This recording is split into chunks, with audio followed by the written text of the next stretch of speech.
Bom dia, boa tarde ou boa noite, crianças da 12ª classe. Hoje vamos começar a estudar a termodinâmica.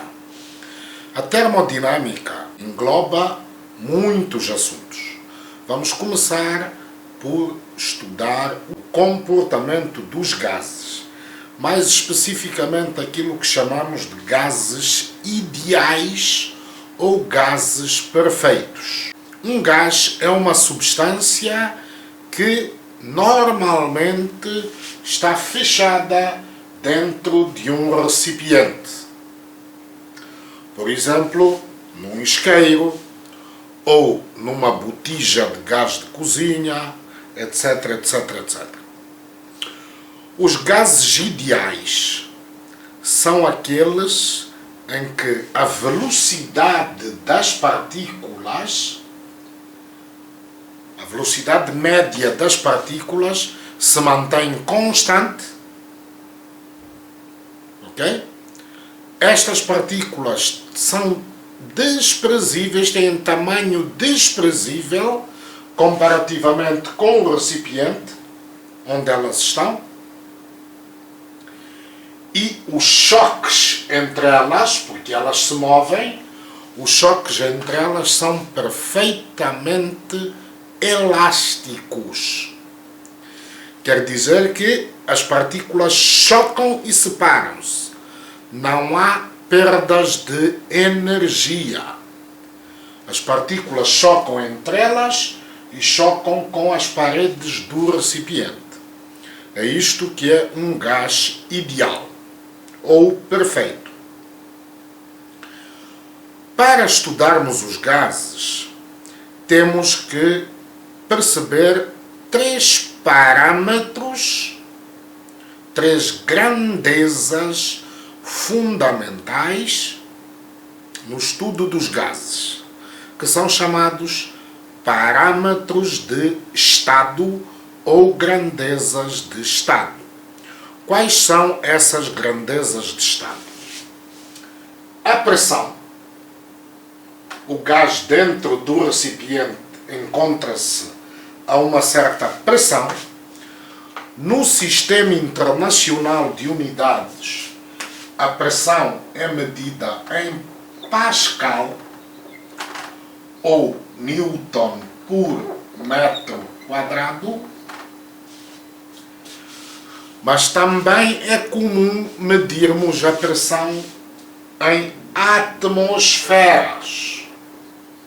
ATM.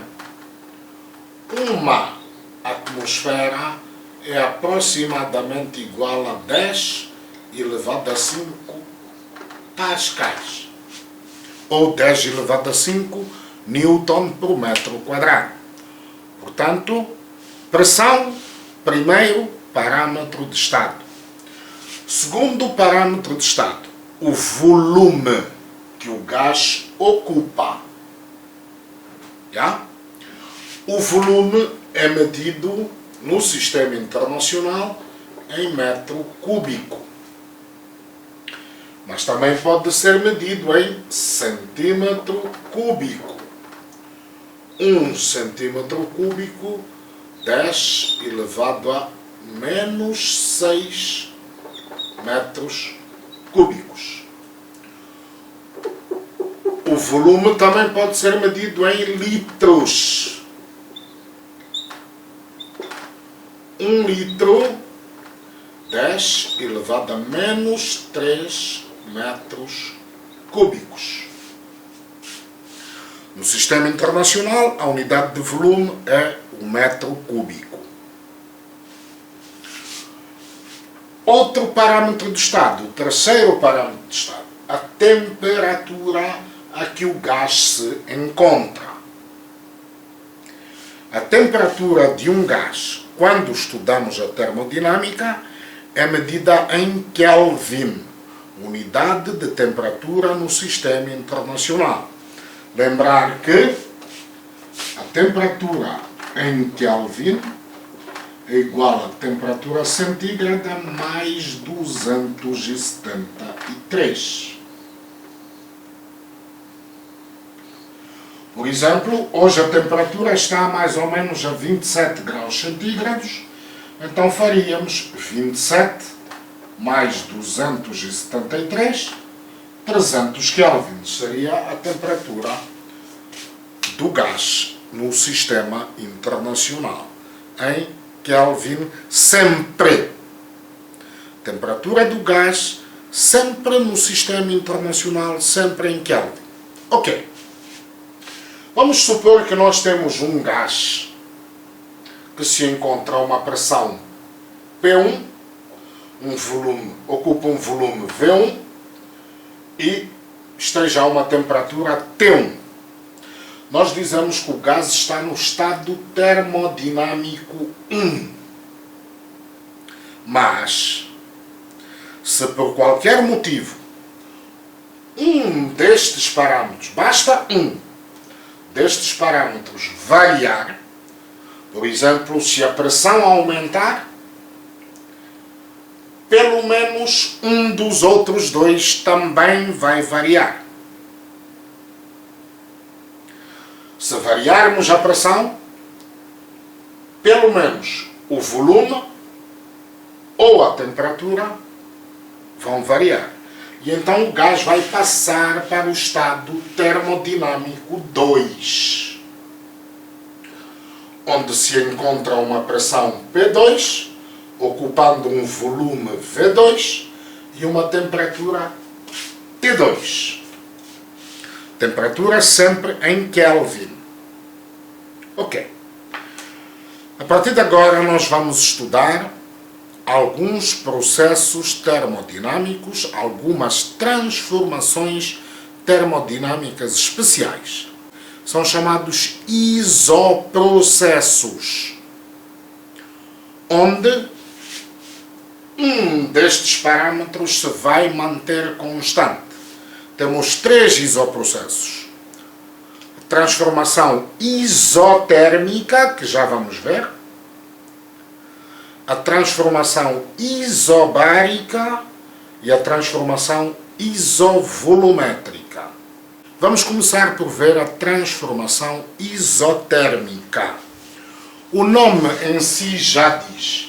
Iso, mesma, térmica, temperatura. Portanto, na transformação isotérmica, nós vamos manter a temperatura constante. Temos um gás num recipiente, no estado 1. Ele ocupa um volume V1, está submetido a uma pressão P1 e tem uma temperatura T1.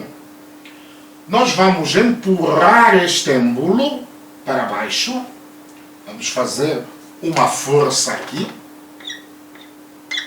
e vamos empurrar o êmbolo para baixo. Quer dizer que vamos aumentar a pressão. A pressão P2 será maior que a pressão P1. Vamos empurrar muito lentamente. E nós vamos verificar que à medida que a pressão vai aumentando, o volume vai diminuir. Mas a temperatura do gás mantém-se constante. É por isso que se chama transformação isotérmica. Na transformação isotérmica, a pressão e o volume são inversamente proporcionais. O que é que isto significa? Se a pressão aumentar 2 vezes, o volume vai diminuir 2 vezes. Se a pressão aumentar 3 vezes, o volume vai diminuir 3 vezes. Se a pressão aumentar 4 vezes, o volume diminui 4 vezes. E o inverso também é verdadeiro. Se a pressão diminuir N vezes, 2, 3, 4, 5, 6 vezes, o volume vai aumentar N vezes. 2, 3, 4, 5, 6 vezes. A temperatura vai manter-se sempre constante. Por isso vamos ter este gráfico pressão-volume. No estado 1, o gás estava submetido a uma pressão P1 e ocupava um volume V1. duplicamos a pressão P2 passou a ser 2 vezes P1 e o volume diminuiu. V2 passou a ser metade de V1. Triplicamos a pressão P3 passou a ser 3 vezes P1 e o volume V3 diminuiu. O volume V3 diminui 3 vezes, passa a ser 1/3 do volume V1. Então vamos ter esta curva aqui. Esta curva é característica de uma função inversa, de grandezas inversamente proporcionais, e chama-se hipérbole.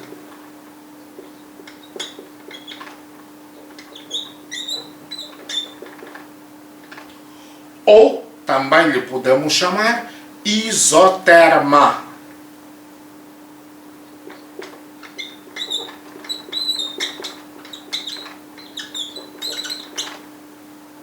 Uma isoterma ou uma hipérbole.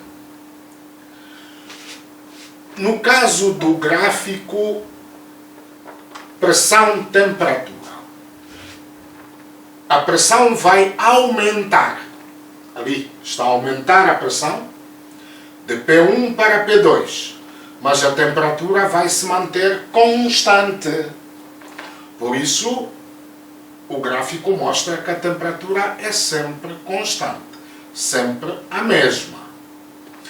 Na transformação isotérmica é válida a lei de 2 cientistas. Um cientista inglês, Robert Boyle, e um cientista francês, Edme Mariotte. Por isso, a lei que regula a transformação isotérmica chama-se Lei de Boyle-Mariotte, que diz aquilo que eu já disse. Numa transformação isotérmica, a pressão e o volume são inversamente proporcionais. Ou também podemos enunciar a lei de Boyle-Mariotte da seguinte forma: numa transformação isotérmica, os números que medem a pressão e o volume são constantes, ou seja, o produto da pressão pelo volume é constante. P1 vezes V1 igual a P2 vezes V2. Transformação isotérmica, certo? E vamos, muita atenção, quando usarmos esta equação para determinar alguma grandeza. As grandezas físicas iguais devem estar nas mesmas unidades. Por exemplo, a pressão P1 e P2 devem estar em atmosferas, os volumes devem estar, por exemplo, em centímetros cúbicos. Ou a pressão em atmosferas e o volume em litros. Ou a pressão em Pascal, ou Newton por metro quadrado, e o volume em metro cúbico. As duas grandezas iguais devem estar sempre na mesma unidade. Correto? Muito bem. Vamos ver agora a segunda transformação termodinâmica. O segundo isoprocesso, que é chamada transformação isobárica. Iso, mesma, bárica, pressão. Portanto, neste processo vamos manter a pressão constante. Temos um recipiente onde se encontra um gás que se encontra a uma pressão P1, ocupa um volume V1 e está a uma temperatura T1. Vamos aquecer o gás. Vamos aumentar a temperatura. Portanto, T2 será maior que T1. Este êmbolo que estava aqui na posição 1, é móvel, pode subir ou descer. Quando nós aquecemos o gás tem a tendência de dilatar, porque o calor dilata os corpos. Então, o gás, ao dilatar, vai empurrar o êmbolo para cima. E o êmbolo vai subindo até a posição 2. Ou seja, aumentando a temperatura, aumenta o volume. Se a pressão se mantiver constante. A pressão é a mesma. Por isso nós dizemos que na transformação isobárica, o volume e a temperatura são diretamente proporcionais. Se a temperatura aumentar 2 vezes, o volume vai aumentar 2 vezes. Se a temperatura aumentar 3 vezes, o volume vai aumentar 3 vezes. E assim sucessivamente. A próxima transformação que vamos ver é a transformação isovolumétrica. Como o nome diz, iso mesmo, volumétrica, volume. O volume vai se manter constante. Atenção que esta transformação também é chamada isométrica ou isocórica. Nós temos um recipiente onde se encontra um gás, aqui dentro está um gás, que ocupa um volume V1, encontra-se a uma temperatura T1 e submetido a uma pressão P1. Este êmbolo é fixo, não se move, por isso o volume mantém-se constante. O recipiente é indeformável. Se eu aumentar a temperatura, T2 for maior que T1, como o recipiente é indeformável, o êmbolo não se move, a pressão do gás aqui dentro vai aumentar. Porque o gás tende a dilatar, mas não consegue porque o recipiente tem volume constante. Então a pressão vai aumentar. Aumentando a temperatura, aumenta a pressão. Certo? É isto que diz a lei da transformação isovolumétrica. A segunda lei de Charles e Gay-Lussac. Na transformação isobárica, temos a primeira lei de Charles e Gay-Lussac. Na isovolumétrica, a segunda lei de Charles e Gay-Lussac. Na transformação isovolumétrica, a pressão e a temperatura são diretamente proporcionais. Se a temperatura aumentar 2 vezes, a pressão aumenta 2 vezes. A temperatura aumenta 3 vezes, a pressão aumenta 3 vezes. E por aí fora. Usamos esta equação. P1 vezes T2 igual a P2 vezes T1. Transformação isovolumétrica. Na ficha, no texto de apoio, está tudo bem explicadinho. É preciso resolver os exercícios com calma, vendo que tipo de transformação está a acontecer para podermos aplicar cada fórmula.